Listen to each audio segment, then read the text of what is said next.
1971 সাল ছিল স্বাধীনতা অর্জনের যুদ্ধ, আর 2024 সাল ছিল স্বাধীনতা রক্ষার যুদ্ধ। 1971 সালে শহীদ মুক্তিযোদ্ধাদেরকে বাংলাদেশ ভোলেনি। 24-এর গণ অভ্যুত্থানে শহীদদেরকেও বাংলাদেশ ভুলবে না। 71 সাল থেকে আজ পর্যন্ত দেশ এবং জনগণের স্বাধীনতা অর্জন, স্বাধীনতা রক্ষা, স্বৈরাচার এবং ফ্যাসিবাদে বিরোধী আন্দোলন, গণতন্ত্র পুনঃপ্রতিষ্ঠার আন্দোলন, এভাবেই ইতিহাসের প্রতিটি বাঁকে বাঁকে লাখো মানুষ হয়েছেন শহীদ।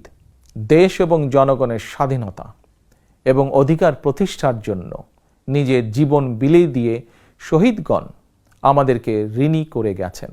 স্যান্ডেলিনা সো, রূপচর্চায় আভিজাত্য।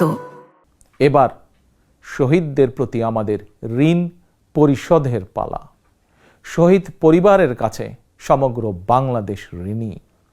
দেশে জনগণের রাজনৈতিক এবং অর্থনৈতিক ক্ষমতায়ন নিশ্চিত করে সাম্য, মানবিক মর্যাদা, সামাজিক সুবিচার প্রতিষ্ঠার মাধ্যমে একটি ইনসাফ ভিত্তিক গণতান্ত্রিক মানবিক বাংলাদেশ গঠনের মাধ্যমেই আমরা শহীদদের প্রতি ঋণ পরিশোধ করতে পারি।